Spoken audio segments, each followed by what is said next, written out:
আলহামদুলিল্লাহ আলহামদুলিল্লাহ।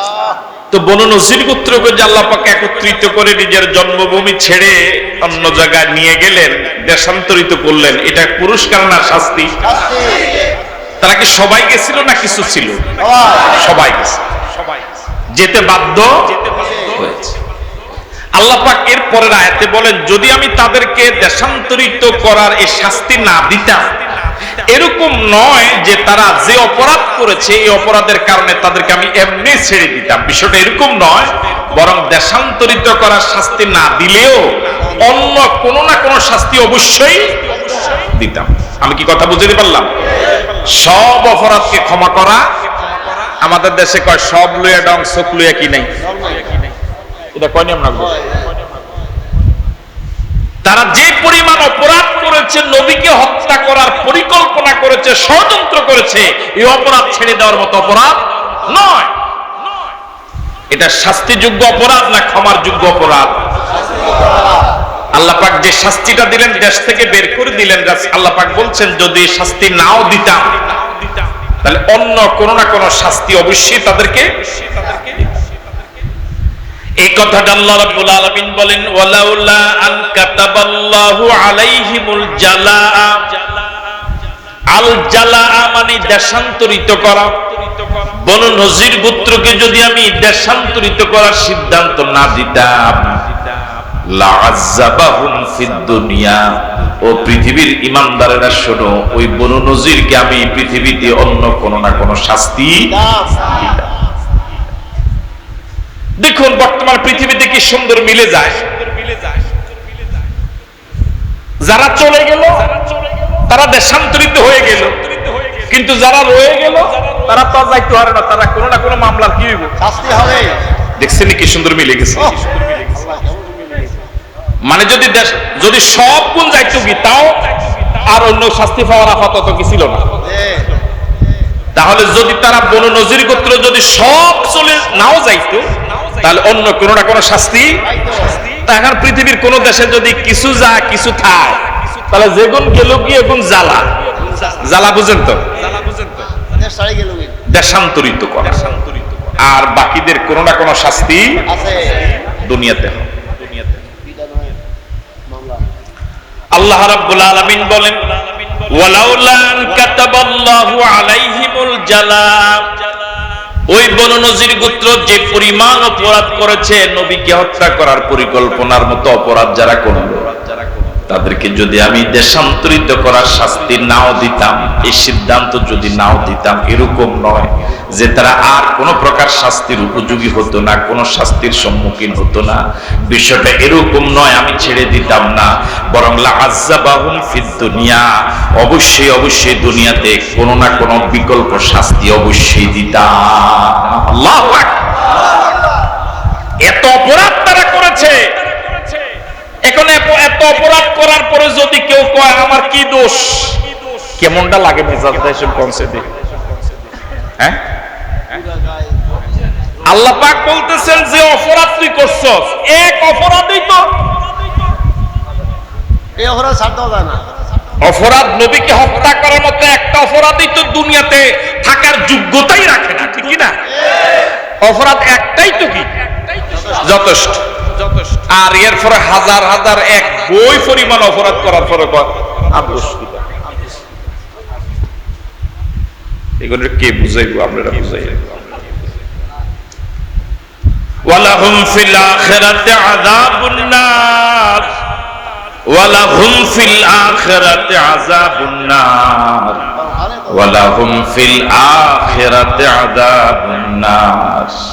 ও মুসলমানেরা, ইহুদি বনি নজির গোত্র আল্লাহ নবীকে হত্যা করার পরিকল্পনা নিয়েছে।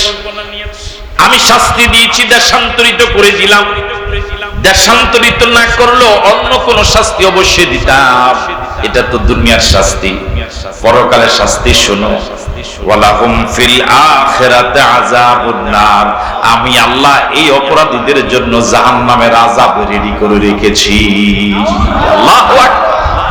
তখন বুঝবা কত ধানে কত চাল। সেখানে তার হেলার জোর নাই, দুনিয়াতেই তো এখন আর হ্যালো ফোন করলে কেউ ফোন ধরে না, কথা কয় না। আগে যে জায়গায় স্যার বলতে বলতে 1 মিনিটের ফোনে স্যার কইতো 1,500 বার, কয় হাজার স্যার কইতে কইতে মুখ দিয়ে কি বাইরিত, এখন হে ফোনে ধরে না। দুনিয়াতেই তো বিপদে পড়লে কারো সহযোগিতা পাওয়া, দুনিয়াতেই তো হেলোর জোর আজীবন থাকে না, দুনিয়াতেই তো ক্ষমতার জোর আজীবন থাকে না, টাকার গরম আজীবন থাকে না, দুনিয়াতেই তো শরীরের যৌবন কাল আজীবন থাকে না, পরকালে কারো উপকার কেউ করবে না, কেউ কারো পাশে না। ইয়াউমা লা ইয়ানফাউ মালুন ওয়ালা বানুন ইল্লা মান আতাল্লাহা বিকলবিন সালিম। আল্লাহ রাব্বুল আলামিন বলেন, হাশরের ময়দানে কঠিন বিপদের দিনে, পরকালে লা ইয়ানফাউ মালুন ওয়ালা বানুন, দুনিয়ার সহায় সম্পদ, টাকা পয়সা, ছেলে মেয়ে, কর্মীর বল, জনবল, মুরিদের বল, মুসল্লির বল কিচ্ছু কাজে আসবে না। ইল্লা মান আতাল্লাহা বিকলবিন সালিম, আমার ভাইয়েরা, শুধুমাত্র যে ব্যক্তি ঈমানওয়ালা কলব নিয়া, প্রশান্তিযুক্ত কলব নিয়া ঈমানদার হয়ে আল্লাহর কাছে হাজিরা দিতে পেরেছে, সে নাজাত পেয়ে যাবে। কেউ কারো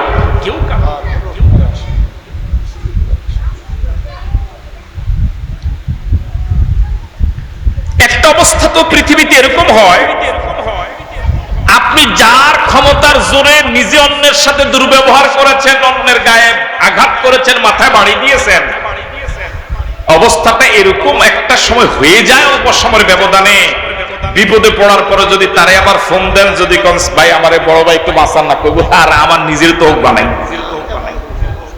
তুই তো মোটামুটি বাড়ি থাকতে পারস, আমি তো বাড়িতে নাই। কথা বুঝেন? যালিকা বিআন্নাহুম শাক্কুল্লাহু ওয়া রাসূলাহু। এখন প্রশ্ন হতে পারে, এত কঠিন আযাব আল্লাহ তাদেরকে কেন দিলেন? বনু নজির গোত্রকে এমন কঠিন শাস্তি কেন দিলেন? নিজের বাড়ি তো থাকতে, আচ্ছা যদি এরকম হইতো কানাদরি 100 বার উঠবো, হ্যাঁ 100টা বেত, 10,000 টাকা জরিমানা, 10 বছর জেল, বিষয়টা তো এরকম না। একেবারে ঘর বাড়ি জায়গা জমিন সব সাইরা, এটা ব্যতিক্রমী শাস্তি না, কঠিন শাস্তি না? এখন প্রশ্ন হতে পারে যে নবীর হত্যা করার এই পরিকল্পনা নিল, বাস্তবায়ন তো করে নাই, এই কঠিন শাস্তিটা আল্লাহ কেন দিলেন? আল্লাহ জবাব দিচ্ছেন, যালিকা, ওই বনু নজির গোত্রকে নিজের বসত বাড়ি ছেড়ে দেওয়ার এই সিদ্ধান্তটা আল্লাহ এই জন্যই দিলেন, এই কঠিন শাস্তিটা এই জন্য দিলেন, বিআন্নাহুম শাক্কুল্লাহু ওয়া রাসূলাহু, তারা ছোটখাটো কোনো অপরাধ করে নাই, তারা স্বয়ং আল্লাহ এবং রাসূলের বিরোধিতা করেছে, সরাসরি আল্লাহ এবং রাসূলের সাথে যুদ্ধ ঘোষণা করেছে, আল্লাহ এবং রাসূলের সাথে হাত ধরেছে, এটা ছোট অপরাধ নয়। আমি কি কথা বুঝে দিয়ে বললাম আপনাদের? একজন অপরাধীকে আপনি শাস্তি দেন, এটার এক অবস্থা, আর একটা নিরপরাধ মানুষ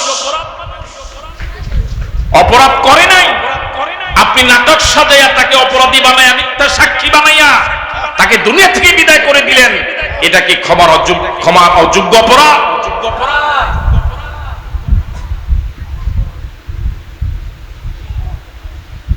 আপনার কাছে সব ভালো লাগে, দাড়ি ভালো লাগে না, টুপি ভালো লাগে না, আল্লাহু আকবার স্লোগান ভালো লাগে না, আপনার কাছে সব ভালো লাগে, হুজুর দেখলে আপনার মেজাজ গরম হয়, এরকম আছে না? কি অবাক করা কথা! একটা মসজিদে বসে কোরআন হাদিস আলোচনা করবে 10-15 জন, এটাও জঙ্গি, গোপন বৈঠক। পৃথিবীর দ্বিতীয় বৃহত্তম মুসলিম দেশ বাংলাদেশে এক জায়গায় বসে কোরআন হাদিস আলোচনা করবে, পড়বে, একটা মাহফিল করবে, তাও কি করা লাগে? অনুমতি নেওয়া লাগে। মাহফিল করবে, ওনার কাছে যাওয়া লাগে, ওনার কাছে যাওয়া লাগে, আবার উনি কইবে যে আমার নাম 3 নম্বরে দিস, সে কইবে যে এর নাম দিস, আর কি একটা, এটা কি কইবেন আপনাকে আঞ্চলিক ভাষা কম না? কি অবাক করা! অপরাধ শুধু দুনিয়ার এই মানবতার সাথে করো নাই, এর অপরাধ করেছে স্বয়ং আল্লাহর সাথে, নবীর সাথে, কুরআন হাদিসের সাথে।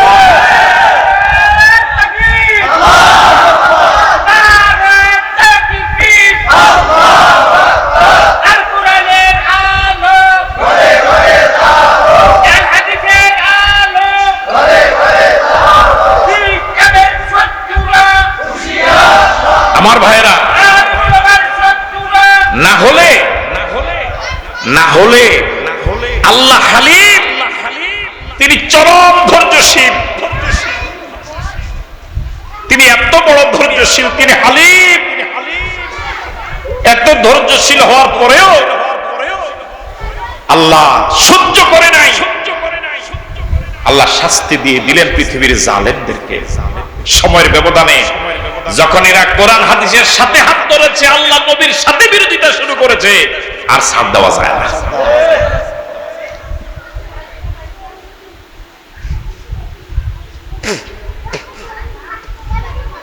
যালিকা বিআন্নাহুম শাক্কুল্লাহ ওয়া রাসূলাহ,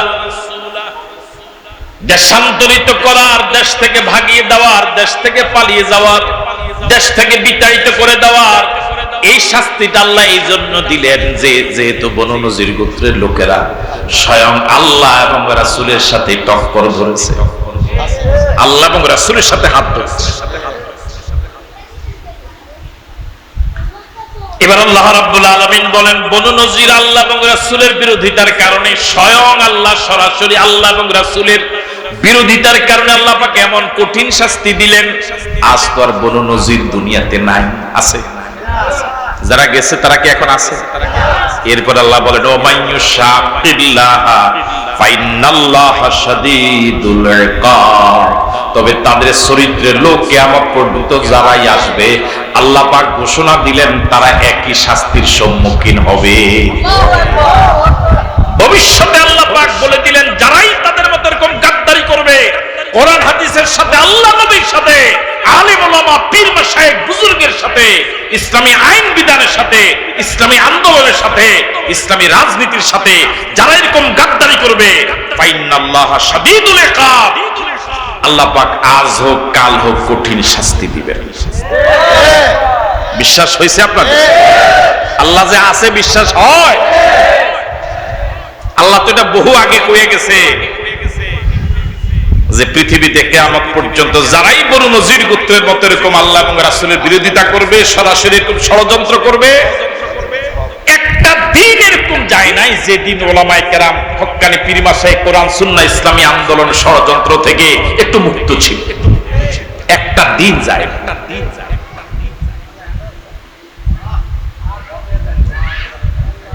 ওয়া মাইয়ুশাকিল্লাহা, এটা কি শুধু বাংলাদেশের জন্য আল্লাহ পাক বলছে? সারা পৃথিবীর যে কোনো দেশ, ওয়া মাইয়ুশাকিল্লাহা, যেই হোক, সে যেই হোক, যেই দলেরই হোক, যেই দেশেরই হোক, যে বয়সেরই হোক, যে ভাষার হোক, যেই আল্লাহ এবং রাসূলের সাথে বিরোধিতা করবে, ফাইন্নাল্লাহা শাদীদুল ইকাব, আল্লাহ কঠিন শাস্তি। এখন আমাদের ইমানের দুর্বলতার কারণে আমরা কই দেয় না কা, দেয় না কা, এত হুজুরে দোয়া করে, এত হুজুরে এরকম করে দেয় না কা, এরপরে শেষ পর্যন্ত আমরা বিরক্ত হইয়া ইমানের দুর্বলতার কারণে কই না হুজুরার আগের মতো নাই করে কথা, হ্যাঁ?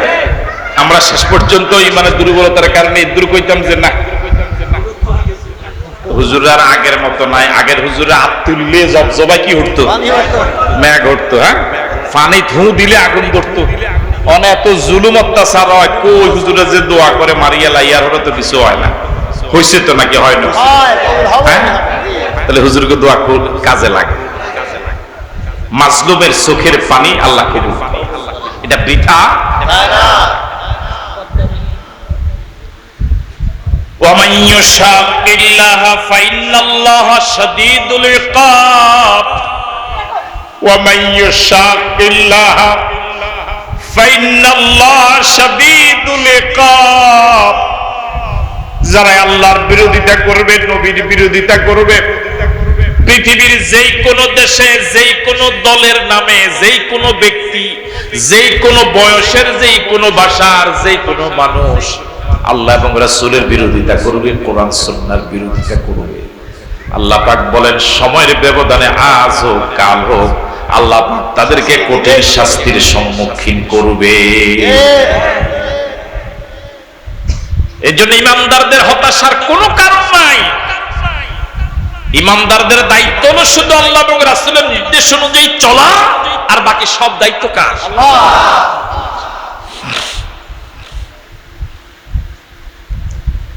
মা কাতাতুম মিন লিনাতিন আও তারাকতুমুহা কাইমাতান আলা উসুলিহা ফাবিইজনিল্লাহ ওয়া লিয়ুখজিয়াল ফাসিকিন।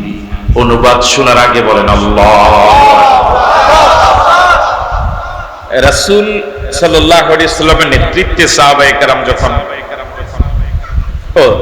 রাসূলের নির্দেশে সাহাবায়ে কেরাম যখন চতুর্দিকে কি করে ফেললেন? ঘেরাও করে ফেললেন। এরা যাওয়ার জন্য কি প্রস্তুত? ঢুকছে কই? ঘরে। দুর্গে ঢুকছে আত্মবিশ্বাস প্রবল যে এই বাংকারের মতো এরকম সুরক্ষিত ক্যান্টনমেন্ট, অস্ত্রে সুসজ্জিত এরকম দুর্গ, এগুলো ভেদ করে চতুর্দিক থেকে ঘন ঘন খেজুর গাছ, যেগুলো প্রথমে আমাদেরকে টেকেল দিবে, প্রথমে আমাদেরকে কি করবে? সেফ করবে, এরপরে আমাদের দুর্গ, এর ভিতরে আমরা আবার এখানে সশস্ত্র অবস্থায় এই দুই এক দিনের অবরোধে দুই একটা হুঙ্কারের মিছিলে আল্লাহু আকবারের স্লোগানে কিছু হবে না। তারা ঢুকছে কই? হ্যাঁ, নিজের ঘর। এরপরে আবার মুনাফিকদের সর্দার আব্দুল্লাহ ইবনে উবাইয়ের একটা আলাদা পরামর্শ ছিল। হ্যাঁ, আমরা আসি, কথা কয় না। এখন যারা কইছে আসি হেরা রাখতো চায়, যারা কইছে আসি এটা রাখতেও চায়।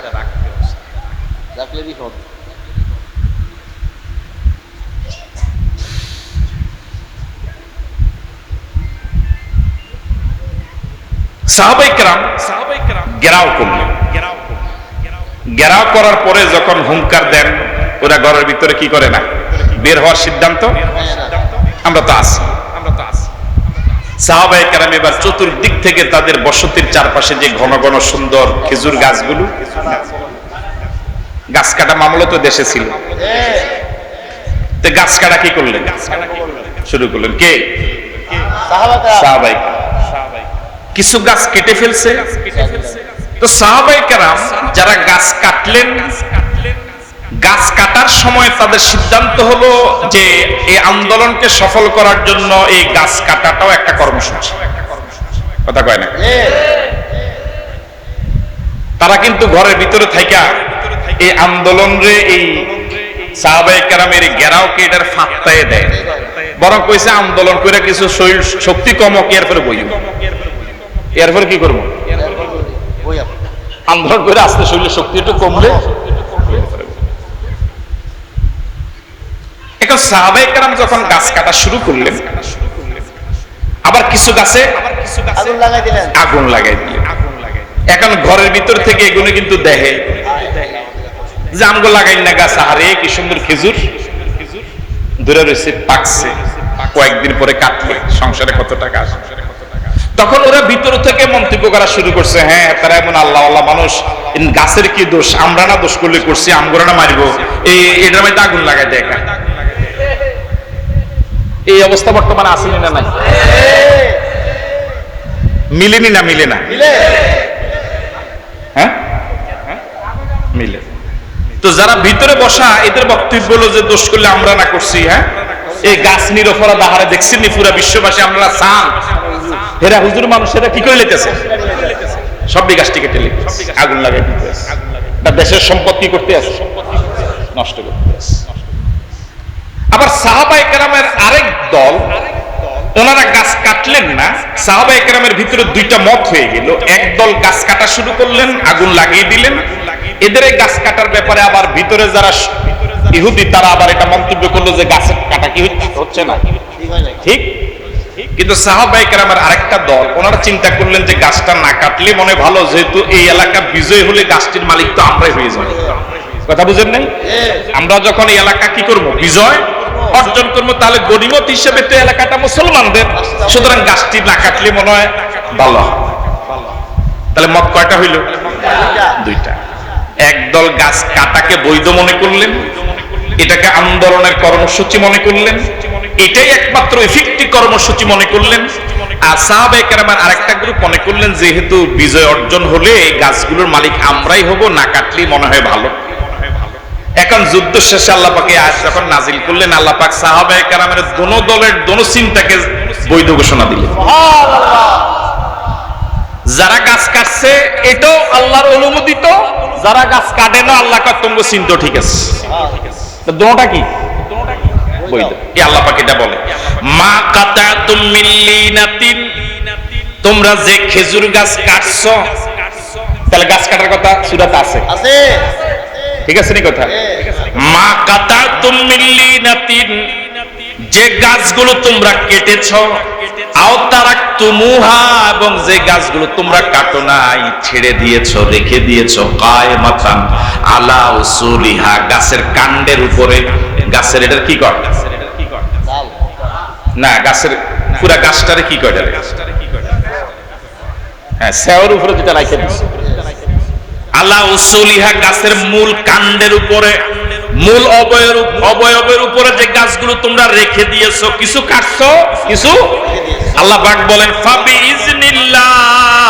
ফাবিইজনিল্লাহ, কাটা তো আমি আল্লাহর অনুমতি আছে, রেখে দেওয়ার মধ্যে আমি আল্লাহর অনুমতি আছে। আল্লাহু আকবার।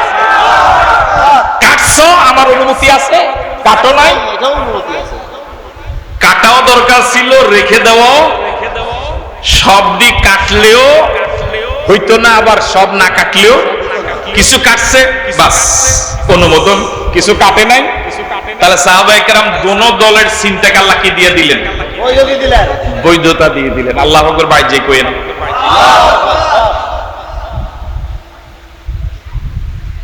আবার শুনেন, আল্লাহ রাব্বুল আলামিন বলেন, মা কাতাতুম মিন লিনাতিন, ও ইমানদারেরা, তোমরা ওই ইহুদি বনু নজির গোত্রের যে গাছগুলো কেটেছো, আও তারাকতুমুহা কায়মাতান আলা উসুলিহা, যে গাছগুলো কাটো নাই, রেখে দিয়েছো তাদের মূল অবয়ব, ফাবিইজনিল্লাহ, সবটাই আল্লাহর অনুমতিতে।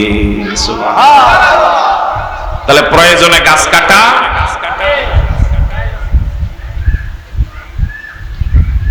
আল্লাহ পাক এটা কেন করলেন, এই অনুমতিটা কেন দিলেন? সাহাবায়ে কেরাম গাছ কাটলো, আগুন লাগাই দিল। কলিয়ুখজিয়াল ফাসিকিন, আল্লাহ পাক ফাসিক যারা, পাপিষ্ঠ যারা, অপরাধী যারা, জালেম যারা, এই গাছ কাটার মাধ্যমে তাদেরকে অপদস্থ করে ছেড়েছে। সুবহানাল্লাহ। আপনি এখানে দাঁড়ানো, আপনার নিজের হাতে লাগানো গাছ, নিজের বাড়ি, নিজের ঘর, নিজের বিল্ডিং সব এই মুরব্বিগুলো ভাঙিয়ে লেগেছে, আগুন লাগাই দিতে আছে। আমার কাছে কিরম লাগবে? তখন আমার কাছে মনে হয় যে জমিনটা হাঁটি যাক। কথা কয় না কেন? আপনার চোখের সামনে আপনার লাগাই না গাছ, সব এটা কি ইজ্জতের না অপমানের? আল্লাহ পাক বলেন, আমি তাদেরকে এই যে গাছ কাটার মাধ্যমে অনুমতি দিয়েছি, যাতে করে যারা ঘরের ভিতরে বৈশা বৈশা ফতুয়া দেয়, এত বড় বড় আলেম হেরা এত ফতুয়া দেয় গাছটি কাটানো ঠিক হয়নি, গাছের কি দোষ? আল্লাহ কয় তাদেরকে তাদের চোখের সামনে, তাদের হাত দিয়ে চোখের সামনে তাদের লাগানো গাছগুলো এভাবে কেটে অনুমোদন দিয়া তাদেরকে আমি অপদস্থ করে ছেড়েছি।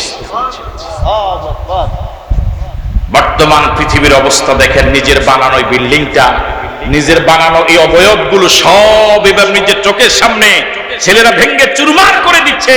এটা যে কত লজ্জা লাগে, এটা হেতা করে জিগিয়ে নাম। কথা কয় না?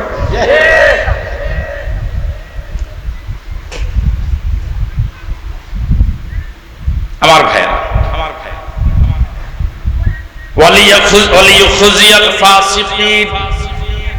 আল্লাহ রাব্বুল আলামিন ওই ইহুদি বনু নজির গোত্রের চোখের সামনে তাদের গাছগুলো কাটার অনুমতি দিয়া সাহাবায়ে কেরাম যে গাছগুলো কাটলেন, আল্লাহ পাক এর মাধ্যমে ওই ফাসিকদেরকে অপমানিত করলেন, অপদস্থ করলেন, চরম লজ্জিত।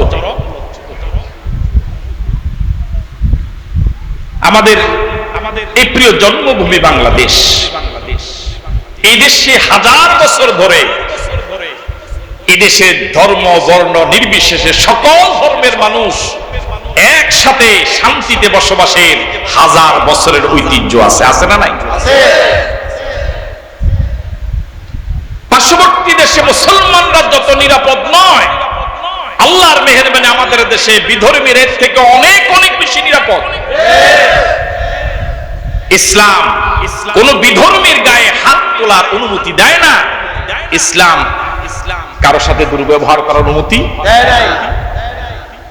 এই জন্য এই হাজার বছরের ঐতিহ্য যাতে করে কোন দুষ্কৃতিকারী এটাকে ধ্বংস করতে না পারে, এই জন্য প্রত্যেকে সজাগ থাকা লাগবে। আপনার এলাকায়, আমার এলাকায়, আমার দেশে, আমার প্রিয় জন্মভূমি বাংলাদেশে হাজার বছরের ঐতিহ্যে লালিত সোনার বাংলাদেশে যত অন্য ধর্মের ভাইয়েরা আছে, ওদেরকে আশ্বস্ত করা দরকার, ওদেরকে এরকম নিরাপদ থাকার জন্য আশ্বস্ত করা দরকার যে আপনার উপরে কোনো অত্যাচার হবে না, আমরা ইনশাআল্লাহ আপনার পাশে থাকব। আমি কি কথা বুঝাতে পারলাম?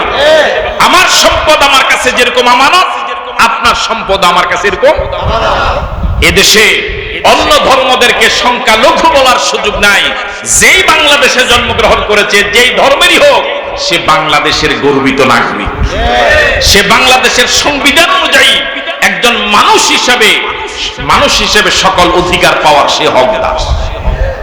সুতরাং এখানে সংখ্যালঘু, সংখ্যা গুরু এরকম বলার কোন সুযোগ নেই। আমরা সবাই বাংলাদেশ, আমরা সবাই নাগরিক অধিকার পাওয়ার হকদার। আল্লাহ পাক আমাদের প্রিয় বাংলাদেশকে সকলে মিলেমিশে এই দেশটাকে আবর্জনা মুক্ত করে, সংস্কার করে এই দেশটাকে সোনালী একটি বাংলাদেশ, সোনার বাংলাদেশ উপহার দেওয়ার তৌফিক দান করুন, বলি আমিন। আরো জোরে সরে বলি আমিন। এবার আল্লাহ রাব্বুল আলামিন বলেন, ওয়া মা আফা আল্লাহু আলা রাসূলিহি মিনহুম ফামা আওজাফতুম আলাইহি মিন খাইলিন ওয়ালা রিকাবিন ওয়ালাকিন্নাল্লাহা ইউসাল্লিতু রুসুলাহু আলা মান ইয়াশা ওয়াল্লাহু আলা কুল্লি শাইইন কাদির।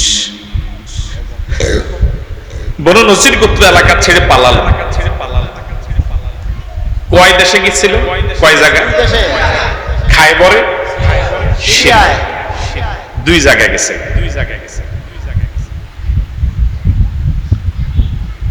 আসলে যখন বিপদ আসে তখন কিন্তু তারা নিজেরা এক খায়। এই জন্য হিজাব দোষ দেয়, আমি তো এরকম মামলা দিতাম চাইছিলাম না, তুই না আমার দিয়া মামলা দেয়াইছ। হ্যাঁ, আমি কইছিলাম এরকম অত্যাচার করিস না, অন দেহস না কি বিপদে, তারা আবার কি হয়ে যায়। না হলে তারা এক জায়গায় আসিল, এ দেশ থেকে যখন বাইর করে দিছে তারা এক জায়গায় না যাই, তারা কয় জায়গায় গেছে? তাহলে বুঝে গেল এক জায়গায় যাওয়ার ব্যাপারে একমত হইতে। এগুলো যখন কইছে খাইবারে যাইব, তোগুলো আমরা যাইতাম না, তোরা তোগুলোকে গেলে তোরা আবার মামলা লাগাইবি।